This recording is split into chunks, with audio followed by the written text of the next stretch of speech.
इसमें कोई डाउट नहीं है कि प्रशांत किशोर जो है वो अभी तक का सबसे बैलेंस्ड कैंडिडेट फॉर बिहार दिख रहा है. The way he answers, the way he talks to the press, the way he has clarity in what he is planning for Bihar, इसमें मुझे कम से कम किसी तरीके का डाउट नहीं दिख रहा है.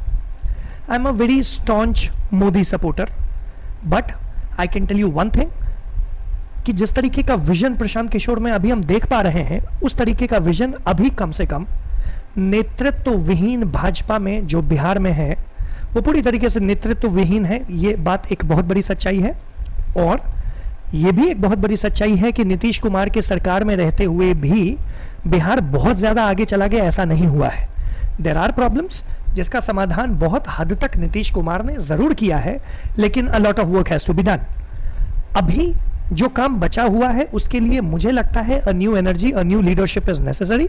एंड उस तरीके की लीडरशिप को जो वापस जंगल राज को ला सकता है, उसको ऐसे ही लोग चैलेंज कर सकते हैं, ऐसा मुझे लगता है. मुख्यमंत्री पद के लिए आप ही होंगे? बिल्कुल नहीं, तो लालू यादव समझ रखते हैं. मतलब हम बनेंगे, अब हमारे बाद हमारा बेटा बनेगा, उसके बाद उसका बेटा बनेगा. जन सुराज प्रशांत किशोर का दल नहीं, ये बिहार के 1 करोड़ लोगों का मिलकर बनाया गया प्रयास. ये संभव है कि आज मेरा चेहरा बड़ा दिख रहा है, लेकिन किसी दौर में मोतीलाल नेहरू बहुत बड़े चेहरे दिखे होंगे कांग्रेस के, फिर गांधी आए वो चेहरे हो, फिर नेहरू हो गए, फिर पटेल हो गए, फिर सुभाष चंद्र बोस हो गए, फिर राजगोपालाचारी हो गए. अरे भाई, प्रशांत किशोर आज के दौर में जनसुराज के चेहरा हो सकते हैं. हमसे काफी हजारों लड़के हैं जो इस प्लेटफॉर्म पर आएंगे और आने वाले समय में काल में हमसे ज्यादा नाम और हमसे ज्यादा प्रतिष्ठा कमाएंगे. The best part is कि he talks about the potential of Bihar. The best part is he wants to bring everything back to Bihar. क्या यही सपना आपने और हमने नहीं देखा? क्या यही सपना आज हम दिल्ली में बैठकर, बैंगलोर में बैठकर, पुणे में बैठकर क्या हम नहीं सोचते हैं कि काश यही जॉब, इसी तरीके की जॉब, इतनी ही हाई पेइंग जॉब हमारे बिहार में होती, हम घर पर रह के यही कर रहे होते, जैसे हमारे काफी ज्यादा कॉर्पोरेट के साथ ही अपने घर पर रह के कर रहे होते हैं, अपने फैमिली के साथ ज्यादा से ज्यादा समय बिताकर कर रहे होते हैं. किसको अपना घर जाना अच्छा नहीं लगता है? और सबसे अच्छी बात है कि Prashant Kishor is actually talking about that. जो वर्किंग क्लास है, जिसको बिहार से बाहर रहने के अलावा और कोई चारा नहीं है, जो लेबर क्लास है, जिसको पलायन के सिवा कोई और चारा नहीं है, जो स्टूडेंट्स हैं, जो बच्चे हैं, जिन्हें अपना बिहार छोड़कर बाहर इसलिए जाना होता है क्योंकि उस लेवल के इंस्टीट्यूट्स बिहार में नहीं है, उसका समाधान कोई तो करेगा, कभी तो होगा. And that is where Prashant Kishor is touching the nerves. यही बात जो उसकी है वो मुझे क्लिक कर रही है. मैं दोबारा कहता हूं, मैं मोदी सपोर्टर हूं, मुझे इसमें कोई दो राय नहीं है, लेकिन मोदी जी पिछले 11 साल से जो देश के लिए कर रहे हैं वो कोई और प्राइम मिनिस्टर नहीं कर पाया. मैं ये बात मानता हूं, और आगे भी जो करेंगे वो काफी काबिले तारीफ होगा, क्योंकि उनके लिए भी वही है जो एक हर एक देशभक्त का होता है, इंडिया फर्स्ट. लेकिन अभी के इलेक्शन में मैं मानता हूं कि बिहार फर्स्ट की बारी आ चुकी है. अभी के इलेक्शन में मेरा मानना है कि बिहार को प्रायोरिटी मिलनी चाहिए. मुझे लगता है कि हमें घर जाना चाहिए, मुझे लगता है कि हमें अपने घर को उस लायक बनाना चाहिए, एज ही सेइंग करेक्टली, कि आज जिस तरीके से हम दिल्ली, मुंबई, बैंगलोर, पुणे जा रहे हैं, ठीक उसी तरीके से दिल्ली, मुंबई, पुणे, बैंगलोर, कोलकाता के लोग, तमिलनाडु के लोग, केरला के लोग, महाराष्ट्र के लोग बिहार आए उसी रोजी रोटी के लिए. कुछ लोग को लग रहा है कि हम यहाँ मुख्यमंत्री बनने आए. आप हमको नहीं जानते. हम इतना छोटा सपना लेकर पैदा नहीं हुए. हमारे दादा बैलगाड़ी चलाते थे इसी बिहार में, मजदूर थे. यहीं गांव के सरकारी विद्यालय से पढ़कर हमने जीवन अपना शुरू किया है. 1 2 नहीं, 12 गो मुख्यमंत्री को बनाने में कंधा लगाए. इतना पसीना, इतनी मेहनत मुख्यमंत्री मंत्री बनने के लिए नहीं कर रहे. ये मेहनत इसलिए कर रहे हैं, ये पसीना इसलिए बहा रहे हैं, ये सपना लेकर आए हैं कि अपने जीवन काल में एक ऐसा भी दिन देखें जब हरियाणा, पंजाब से, गुजरात, महाराष्ट्र से लोग बिहार में रोजी रोजगार करने आए, तब मानेंगे कि बिहार में विकास हुआ.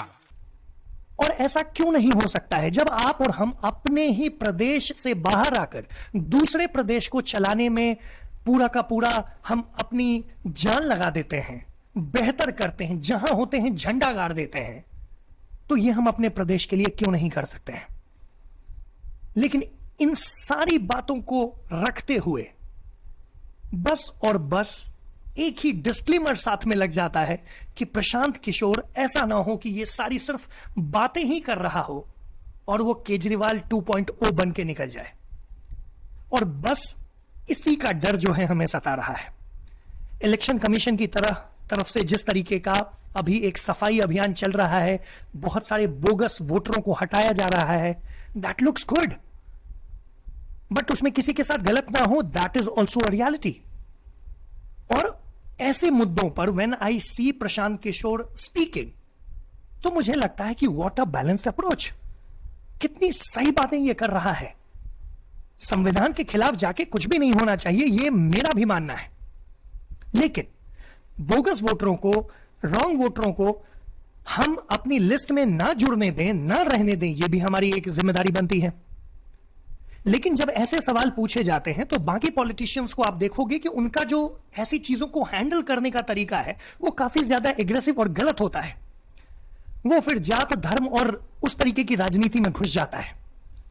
But the way I see him speaking, Prashant Kishore, you can take a bow from me, but the promises that you are doing is something every Bihari, every working Bihari at least has thought of once in his life, कि हम अपने घर वापस जा सके, हमें कमाने, खाने और अच्छी जिंदगी बिताने के लिए घर से दूर ना आना पड़े। जो मेहनत हम बाहर कर रहे हैं, मैं दोबारा कहता हूं, ये हम अपने प्रदेश में भी कर अपने प्रदेश का पैसा अपने प्रदेश के उत्थान के लिए इस्तेमाल करके हम आगे बढ़ सकते हैं। और बिहार जैसा स्टेट, अगर करप्शन में इतना नाम ज्यादा है, क्राइम में नाम ज्यादा है, तो उसका कारण भी यही है कि क्योंकि वहां पैसा है। और अगर उस पैसे को, अगर उस एनर्जी को, अगर उस विजन को सही तरीके से चैनलाइज किया जाए, तो बिहार, आप भारत का छोड़ दो, वर्ल्ड का डेस्टिनेशन बन सकता है। That is the potential of Bihar and that is what I believe in, that is what I foresee happening in a distant future. कि बिहार की जो बात है, I respect all the states, I love my country, इसमें कोई doubt नहीं है। देश का हर एक राज्य बहुत अच्छा है, लेकिन मुझे लगता है कि मेरे प्रदेश में जो एनर्जी है, जो विजन के साथ अगर आगे बढ़ता है, एक सही लीडरशिप के साथ अगर आगे बढ़ता है, तो उसे देश का ही नहीं, वर्ल्ड का डेस्टिनेशन बनने में कोई नहीं रोक सकता है। चाहे आप सुंदरता को लेके ले लें, मेहनत को लेके ले लें, या आप हमारे सोचने के तरीके, दिमाग को ले लें। तो I am very positive right now with Prashant Kishor. I see him as a budding politician and I just hope he doesn't turn out to be Arvind Kejriwal 2.0, and if he gets elected, which I will want him to get elected, मैं चाहूंगा कि वैसा एक election हो। कोई बात नहीं है, एक अगर राज्य बिहार अगर नहीं होता है स्टेट लेवल पे बीजेपी के पास, तो मोदी जी को कोई फर्क नहीं पड़ेगा। लेकिन अगर बिहार को एक सही विजन मिल जाता है, तो बिहार को इससे बहुत ज्यादा फर्क पड़ेगा। जय बिहार, जय हिंद।